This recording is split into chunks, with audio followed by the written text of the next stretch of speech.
Because the thing is, men and women treat problems differently. I'm sure you know this at this stage, right?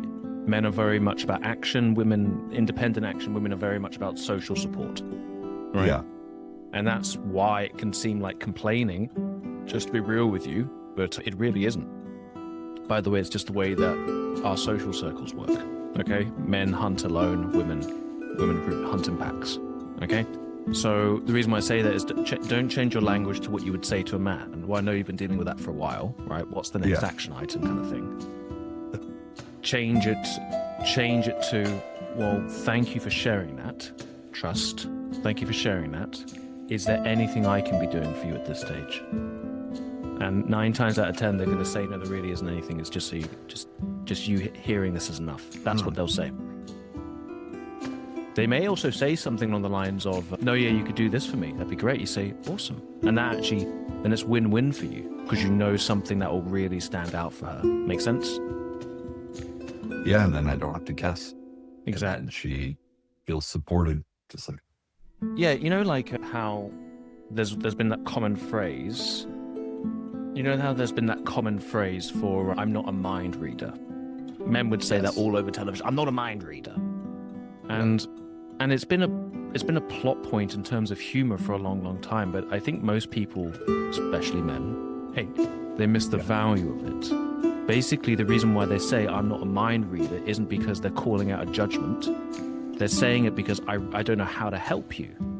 And that's what you're demonstrating to a woman whenever they say that. And so it's not a case of I'm not a mind reader and you're an idiot. The question should be, okay, so but what exactly am I missing? Which I would almost need to be a mind reader to understand. The answer is just asking questions. The question in terms of, okay, what's on your mind? What are you going through? Help me understand, right? How can I make your life easier? I think guys are actually the idiots at the end of the day for saying I'm not a mind reader, because it's like in a sales conversation. We don't say, well, I'm not a mind reader in terms of what your problems are. We don't say that. We ask you, okay, how can I help you? Simple as. Make sense? Yes. Awesome, man. Okay. And that, I think almost like women, they share stuff in almost like a story format. Man, you nailed it. You nailed it. No, 100%. Not just saying I'm not sleeping. They want to tell this. Almost, they have a visual representation. And do you know why that is, by the way?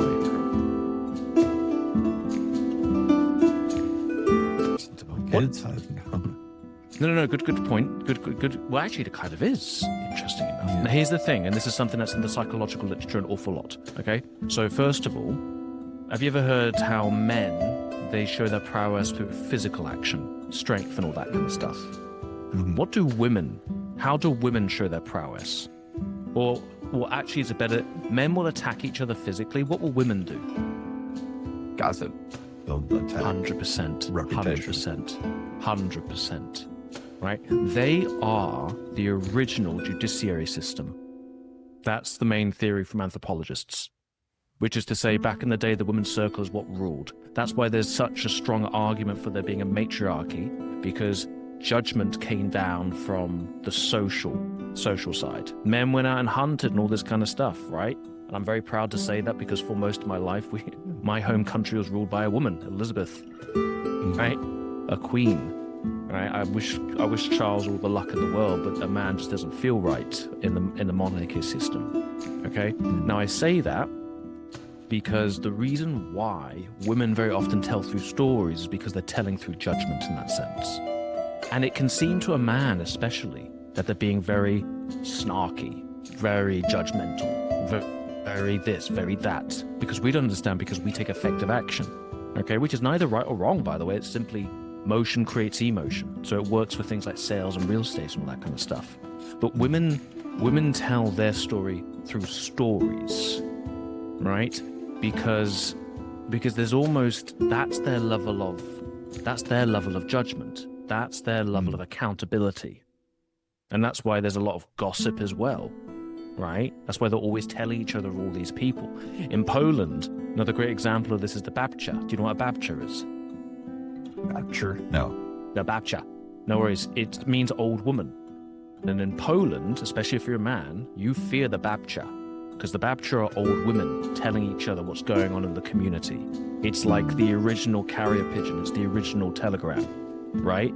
And people genuinely fear the consequence of them not being able to marry a woman, or them not getting to start a job sometimes, for fear of the Babcha, right? Because they're well aware of the storytelling that happens there. This is also something that Jim Rohn jumped into. He tells all of his lessons through stories.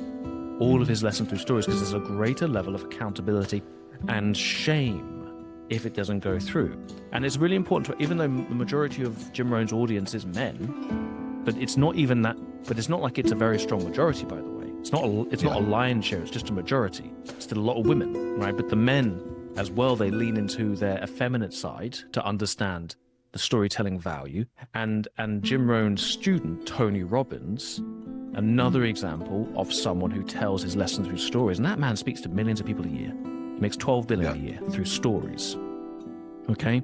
And I forget, have you been to one of his shows? Yeah, I did during COVID. I did the virtual hour with.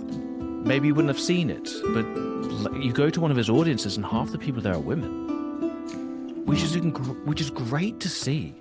Like, I think one of the greatest measures you can actually go by these days is how strong is the pull on either side of the sexes for a motivational speaker. Because if it's all men, like someone like Andy Elliott, I really, really like what Andy Elliott says, by the way. But at the end of the day, 90% of the people that gets pulled in is overweight men who want to be a greater husband and a greater leader.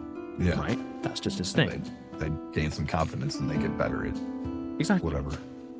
Oprah, 90% of them are women, right? Who really believe in the gossip circle as well. Okay, but also empowerment, which is great. Tony Robbins is right down the middle. And that's why he brings in such a strong and repeating audience. He has like one of the lowest churn rates for physical attendees of all time, which is insane. That's why they call themselves firewalkers. They come to his show sometimes multiple times a year, and they've been doing it for decades because of the power of telling through stories. Anyway,